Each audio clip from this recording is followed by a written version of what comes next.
Dear students अस्सलाम वालेकुम। आज का हमारा जो टॉपिक है उसका नाम है determinant of A square matrix. Students, आपकी टेक्स्ट बुक में इसकी कोई डिफिनेशन नहीं, लेकिन मैं इसको आपके लिए डिफ़ाइन कर लेता हूँ ताकि ये टॉपिक आपको समझने में आसानी हो। इसकी डिफिनेशन कुछ यूँ है: determinant is a factor or cause that makes something happen or leads directly to a decision. Determinant is a Latin word and its meaning is deciding something.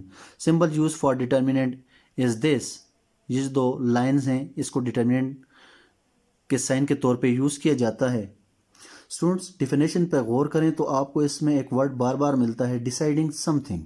ये डिसीजन क्या है, हमने कैसे लेना है। तो स्टूडेंट, जब आप डिटर्मिनेंट लेना सीख जाएंगे तो एट द एंड आप डिसाइड कर सकते हैं कि कौन सी मैट्रिक्स है। तो सबसे पहले हम अपने टॉपिक की तरफ आते हैं और सीखते हैं कि डिटर्मिनेंट को कैसे सॉल्व किया जाता है। तो बात हो रही है स्क्वायर मैट्रिक्स की। तो स्टूडेंट, ऐसी मैट्रिक्स जिसके नंबर ऑफ रोज और नंबर ऑफ कॉलम्स बराबर हों तो उसको स्क्वायर मैट्रिक्स कहा जाता है। मैंने आपके सामने एक मैट्रिक्स ए ली हुई है जिसके नंबर ऑफ रोज आप देखें तो आपको 2 रोज नज़र आ रही हैं और 2 कॉलम्स नज़र आ रहे हैं। ऐसी मैट्रिक्स जिसके नंबर ऑफ रोज और नंबर ऑफ कॉलम्स बराबर हों उसको स्क्वायर मैट्रिक्स कहा जाता है। इसी तरह स्क्वायर मैट्रिक्स की पहली और आखिरी एंट्री को जिस नाम से रिप्रेजेंट किया जाता है उसको कहा जाता है main diagonal or principal diagonal of square matrix. और इसी तरह देखें, तीसरी और चौथी जो एंट्री है इस डायगोनल का जो नाम है सेकेंडरी डायगोनल है।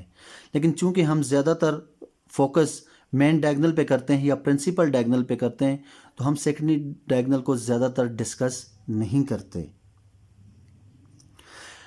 तो अब वापस आते हैं कि डिटर्मिनेंट कैसे सॉल्व किया जाता है। तो डिटर्मिनेंट के लिए मैंने आपको सिंबल बताया कि सिंबल हम कुछ यूँ यूज़ करेंगे और हम इसको यूँ भी लिख सकते हैं, determinant of A equal to. अगर हमने लेफ्ट साइड पर डिटर्मिनेंट का साइन यूज़ किया तो डेफिनेटली हम राइट साइड पे भी वही साइन यूज़ करेंगे। ए बी सी और डी को इनक्लोज कर दिया मैंने डिटर्मिनेंट के साइन के अंदर। अब इसको सॉल्व करने के लिए सबसे पहले मैं इसकी मेन जो डायगोनल है या प्रिंसिपल डायगोनल है इसकी एंट्रीज को आपस में मल्टीप्लाई करूंगा। तो इसकी मेन डायगोनल की जो एंट्रीज बन रही हैं वो ए और डी बन रही हैं। तो आपके सामने है कि ए मल्टीप्लाई बाय डी। अब माइनस का सिंबल दरमियान में होगा, ये फार्मूले का साइन है, इसको आप नहीं चेंज कर सकते। इसी तरह सेकेंडरी डायगोनल की जो एंट्रीज हैं वो बी और सी बन रही हैं, तो सी और बी को आपस में मल्टीप्लाई कर दें और आपके पास जो रिजल्ट आया वो बना A D minus C B. तो ये डिटर्मिनेंट सॉल्व करने का तरीका है। अब देखें, मैंने आपकी बुक से एक एग्जांपल उठाई हुई है। जो एग्जांपल 1 है, find the determinant of the matrix this and evaluate it. देखें स्टूडेंट, सबसे पहले मैंने इस मैट्रिक्स को कोई नाम दिया और इस मैट्रिक्स का मैंने जो नाम रखा वो ए रखा, ए इज़ इक्वल टू, और इसको स्क्वायर ब्रैकेट्स के अंदर इनक्लोज कर दिया क्योंकि ये मैट्रिक्स को रिप्रेजेंट करती है। तो जैसे ही मैंने इसका डिटर्मिनेंट लिया तो डिटर्मिनेंट मैंने मैट्रिक्स का जो डिटर्मिनेंट के साइन थे वो यूज़ किए और साथ ही मैट्रिक्स का जो सिंबल था स्क्वायर ब्रैकेट्स का उसको ख़त्म कर दिया और मैंने डिटर्मिनेंट के साइन डाल दिए। अब इसकी सिंपल है कि आप इसका डिटर्मिनेंट कैसे ओपन करेंगे। तो इसके प्रिंसिपल डायगोनल्स की एंट्रीज को आपस से मल्टीप्लाई कर दें तो प्रिंसिपल डायगोनल की एंट्री बन रही है 3 और -6। देखें, मैंने आपके सामने 3 और -6 को मल्टीप्लाई किया, माइनस सेकेंडरी डायगोनल की एंट्रीज को आपस में मल्टीप्लाई किया, 3 और 6 तो -18 और -5 और -4 तो +20। 20 में से 18 को निकालें तो आपके पास आंसर आता है 2। स्टूडेंट्स, एक कॉमन बात जो स्टूडेंट्स अक्सर गलत करते हैं और खुश होते हैं कि हमने तो क्वेश्चन बड़े अच्छे तरीके से सॉल्व किया हुआ है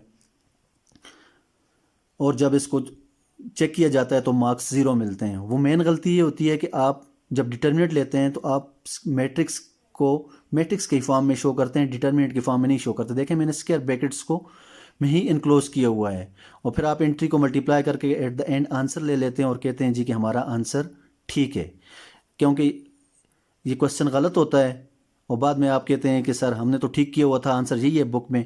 तो स्टूडेंट्स, ये गलती मत कीजिएगा। जब आपने डिटर्मिनेंट लेना है तो डिटर्मिनेंट का ही सिंबल यूज़ करना है जो कि ये है, ये नहीं है, ये रॉन्ग नोटेशन है। मैंने आपके लिए ये इसलिए वाज़ेह तौर पे लिखा हुआ है कि स्टूडेंट यूजिंग रॉन्ग नोटेशन, और आप यूँ करते हैं और आपको क्वेश्चन का कोई मार्क्स नहीं मिलता। तो स्टूडेंट, वापस आता हूँ अपनी डिफिनेशन की तरफ कि मैंने कहा था कि इस डिफिनेशन में एक चीज़ बार बार आपको मिल रही है और वो है डिसाइडिंग समथिंग।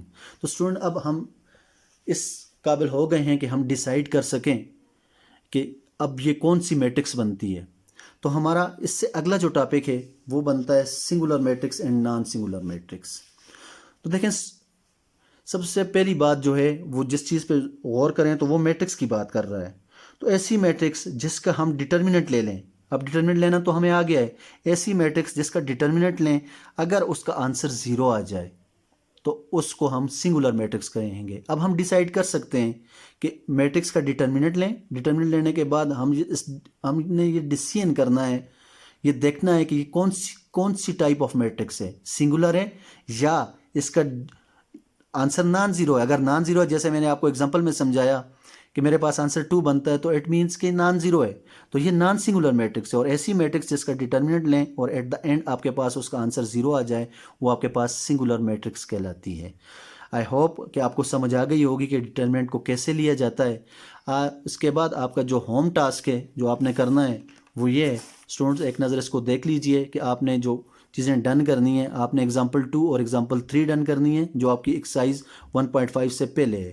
اور ایکسرسائز 1.5 کے کوسچن نمبر 1 کے آل پارٹس ڈن کرنے ہیں اور کوسچن نمبر 2 کے بھی آل پارٹس ڈن کرنے ہیں. آئی ہوپ کہ آپ آسانی سے کر لیں گے. تھینکس اینڈ اللہ حافظ.